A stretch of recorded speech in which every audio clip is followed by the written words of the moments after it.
All right, let's talk about something we've all dealt with.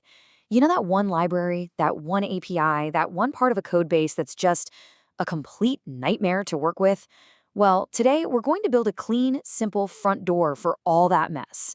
Let's dive into the facade pattern. You know this feeling, right? You're working with some sophisticated framework trying to do just one simple thing, but you find yourself drowning in the sea of different classes and dependencies and methods you have to call in exactly the right order. Well, it's just overwhelming. This is such a classic developer pain point. And to see just how messy it can get, let's imagine we're trying to do something that sounds simple on the surface. Convert a video file from one format to another. Look at all this. To convert one single video file, your code needs to know about all of these steps. It's like your code has its fingers wrapped around every single moving part of this library. We call that being tightly coupled. And it basically means if the library ever changes, your code breaks. It's brittle, it's a pain to read, and it's an absolute nightmare to maintain. But what if you could just hide all of that complexity? What if you could build a simple, elegant front door that lets you use the power of that system without getting all tangled up in the wires? Well, that is exactly what the facade pattern is for. You know, the name itself is just perfect. It comes from the French word for face, just like the facade of a building. It presents this beautiful, simple exterior that completely hides all the complicated plumbing, wiring, and structural stuff that's working on the inside. And here it is, the classic definition from the book that literally started it all. And the goal is so simple. Just make the subsystem easier to use. It's not about changing what the system does, not at all. It's just about providing a much more convenient way to get to it. To really make this click, let's use a real-world analogy that I'm pretty sure you've experienced yourself. So think about it. When you call to order a pizza, you don't talk to the kitchen, then the payment processor, then the delivery driver separately, right? No way. You talk to one person, the operator. That operator is the facade. They're giving you a simple voice interface to a whole complex system you never even have to see or worry about. So this gives us a really clean structure. You've got your client code, and it talks to one thing, and one thing only, the facade. The facade then acts like a smart dispatcher, sending requests to the complex system behind the scenes. And here's the really elegant part. That complex system doesn't even know the facade exists. It's a one-way street of simplification. And here it is. This is the payoff. All those messy, complicated steps from that earlier slide, they're now hidden behind this one single, beautiful, self-explanatory method call.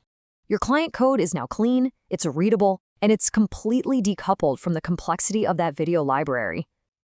Okay, this all sounds pretty great, but it's not a silver bullet for every situation. So when is the right time to reach for this pattern in your own projects? You know, the central theme here is all about managing complexity and reducing that tight coupling.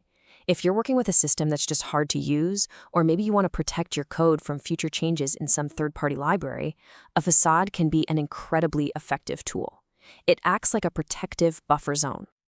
But of course, there's a trade-off. The biggest win is definitely that isolation and simplicity, but there's a trap you gotta watch out for. If you just keep adding more and more unrelated functions to your facade, it can turn into this bloated God object, a single class that tries to do everything for everyone. And at that point, you've just replaced one complex system with another. The key is to keep your facade focused on one specific job. Now, this pattern isn't just some abstract academic concept.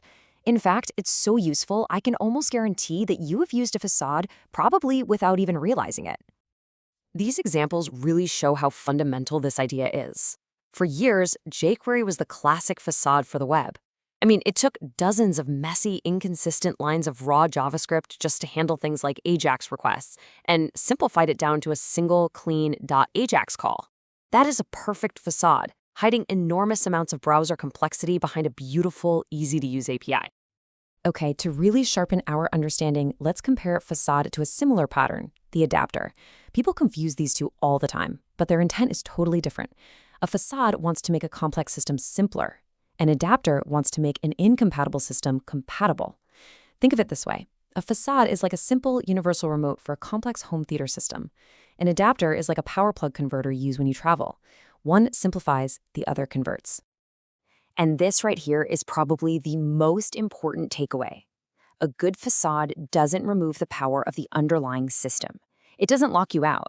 It just hides a complexity for the most common tasks.